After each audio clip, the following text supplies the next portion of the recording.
than what I said that I was going to be on. But you know what? I'm here and let's make it great. So, if you haven't read the title, this live is going to be about tips, processing fees, and chargebacks, and my little 2 cents along the way. So, if you don't know, I'm always on threads. I'm really on threads for content purposes only because, man, the content just makes itself. I cannot make this stuff up. Like, no matter what type of content you make, if you get on threads, you will find some sort of inspiration, something to put your 2 cents on, something to like crack a joke, whatever. So, let's just get down to it. So I wanted to do this live because there's a couple things that I wanted to talk about that I just felt like if I sat there and tried to do a YouTube short, I wouldn't do a great job of capturing the gist of it in 60 seconds. And then I was listening to this podcast that is about not about, but it's for hairstylists, like how they can make more money and strategies to maneuver throughout the beauty entrepreneur space, which I think is very, very helpful. So if y'all don't know about it, I'll just tag it in the comments so that y'all can look it up for yourselves and let me know how y'all like it. So the first part that I want to talk about is processing fees. While I was listening to this podcast episode, they wanted to know who should be in charge of paying processing fees. If you don't know what a processing fee is, it's basically what you charge somebody to use their debit card or credit card. Anything with a card. It's basically that fee that you pay, right? Okay, so they're like, well, who's supposed to pay that? Should the client pay it or should the beauty professional pay it?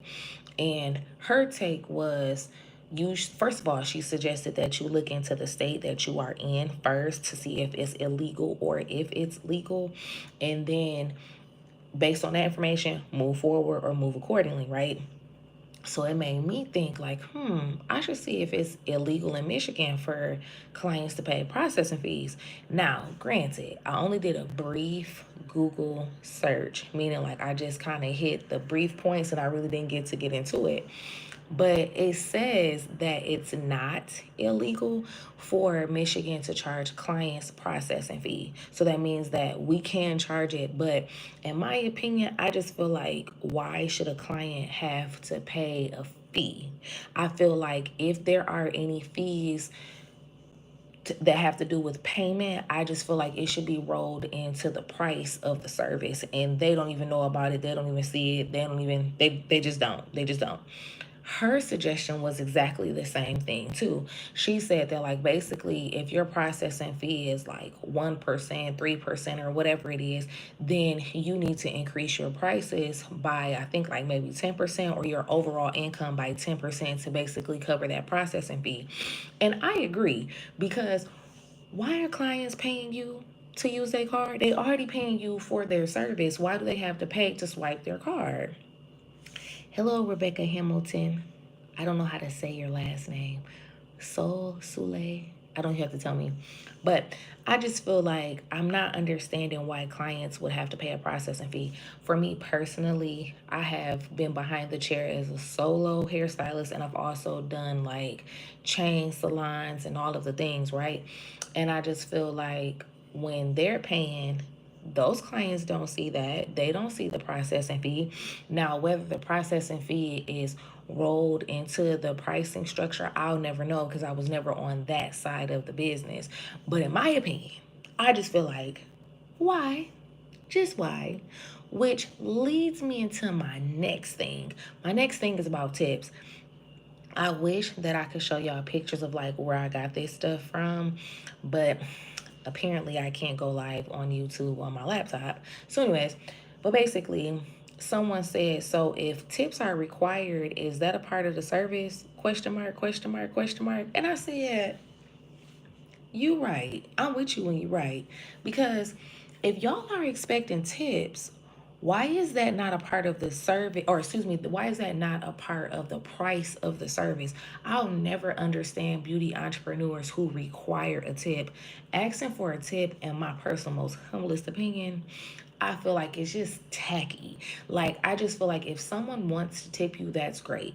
But if they just showed up and they paid what you asked for the service, that's thank you enough for me because I'm going to price my service because I know what I want to make when I'm doing whatever I'm doing. I do. And I understand how some people are like, oh, it's stupid to not charge a tip. It's stupid to not ask for a tip. That's your preference. For me, though, I just feel like whenever I do get back behind the chair, I'm not asking for no tip. The tip is not gonna be an option no matter how you pay me. Now, if you just were like, oh girl, here, just take it, send it at your own free will, ma'am. Send it at your own free will. If you got cash, put it on the table. Put it in my pocket. I don't know. But me just asking you for a tip, it's not gonna happen. And it never has happened. Cause I just, like I said, I feel very uncomfortable when I'm asking somebody for some money. Like, please, please. But yes, so basically the post, if I can be able to find it, hold on, y'all, I'm about to look into my pictures so I can see what I can see. So hold on 1 second.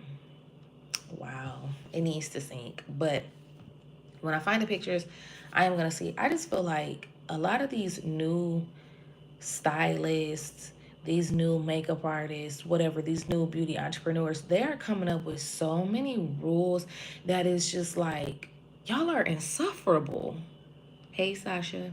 Y'all are insufferable. Do you hear me? Okay. Oop, I found the picture. I'm gonna show y'all. Hold on, hold on, hold on, hold on.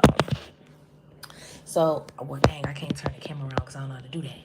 Wait, can I? Hold on 1 second, y'all. Okay, y'all, there we go. So it's right there. It says, if the tip is mandatory, does that not just make it part of the price?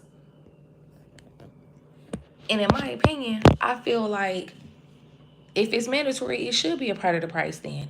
And again, it goes back to, if you are including your tip in your price, clients should not know if you are charging them a tip. For instance, if they're coming in for a haircut and you're charging $15 for a haircut, but you expect to make $10 in a tip off of every haircut, then just charge $25. Period. Just charge $25. I have known and worked with so many stylists who get so mad when they do not get a tip, or when they do get a tip, it's not what they expected it to be. Baby, tips are not guaranteed. They're not. They are tokens of appreciation. That's how I view tips. Token of appreciation. Like, child, I love my hair so much, I'm gonna go ahead and give you a tip. I love my makeup so much, I'm gonna go ahead and give you a tip. It's not required. It is appreciated, but it's not required. I feel like when people start bringing up tips and stuff like that, or even just pricing structure, people get pissed because you're like, and in my personal, most humblest, most professional opinion, I just feel like, why do we care about what other people charge when it comes to services? Like, for me, what I charge should not affect you, and what you charge should not affect me. I think I've grown past the point of caring about what other people charge. Personally, I feel like if I'm priced out of the market, I need to get to the market where I can charge what I want to charge and fit in and just swim with the sharks. Hey y'all, hey Sasha, hey Julius, hey softball girls. You know what I'm saying? Like, that's just me personally though. I just feel like, just let it go. Just let it go. Just let it go. Also, I think our next one, oh, this was the podcast I was telling you about where I got this next topic from. I'm gonna show y'all. Hold on 1 second. I'm gonna turn my camera around. Okay, hold on. It says, should we start passing along processing fees to our clients? That's where I got this topic for the live from. And if you missed the first part of this live, I basically already answered that. But yeah, I just wanted to show y'all that because I don't know, maybe y'all might want to watch it, but she does give like some really good advice, some really good suggestions as someone who has worked in a salon, who has owned a salon, who managed a salon, just done all of the things in a hair salon. Oh, another thing that I want to talk about before my phone died is chargebacks. If you don't know what a chargeback is, a chargeback is when basically someone disputes the charges that they've made on their credit card, debit card, whatever form of card, to basically get their money back for said services. Now, if you've been keeping up anywhere on social media, then you know a lot of people have been doing that. And so, excuse me, she was discussing chargebacks, and she was like, what's the best thing that we can be able to do? And I love the fact that she brought up that chargebacks don't just happen to beauty entrepreneurs who are not structured well. Chargebacks happen to people who are very well structured, have all the systems in place, have an assistant, they have a secretary, they have all of the things, and they still get chargebacks. And to me, I just think it's crazy that some clients have found a way to be able to get what they want and then basically steal from you, because it's like, dang, y'all don't care about our livelihood. You don't care that we use that money to pay our bills, to feed our people, to whatever we choose to do with the money. You don't even care. You just want a free service. But she spoke on the chargebacks, and basically she was just saying, like, try to document everything that you can, as far as like if you take videos, text messages, pictures, anything. Like, even if your booking agreement has something in there about that. She even said that too, because she mentioned how a lot of times we can have in our booking site where the client has to check, yes, I agree, yes, I agree, yes, I agree, and then they still get their money back. They do. They still get their money back. And you know what? I feel like, what do we do all of this for, just for them to be able to get their money back? I don't know, but I guess where I am now, I kind of understand how these banking institutions, they really don't care. They just want to have their customer that's using their credit card to continue to use the credit card. So whatever they have to do to make them happy, they're going to. And now it made me remember, because I went on a tangent to basically say this. I think that as a beauty industry as a whole, we have to stop having those no show fees. And if we don't stop, I feel like maybe we need to tweak it a little bit better, because that's another way that they're getting their money back. Because some people have in their booking site where, oh, I can charge 100% of the service if you don't show up. I used to have that in my booking site, and as an agreement that they had to check yes that they agreed to. But now, hindsight is 2020, I realized that that's unnecessary to put that in there.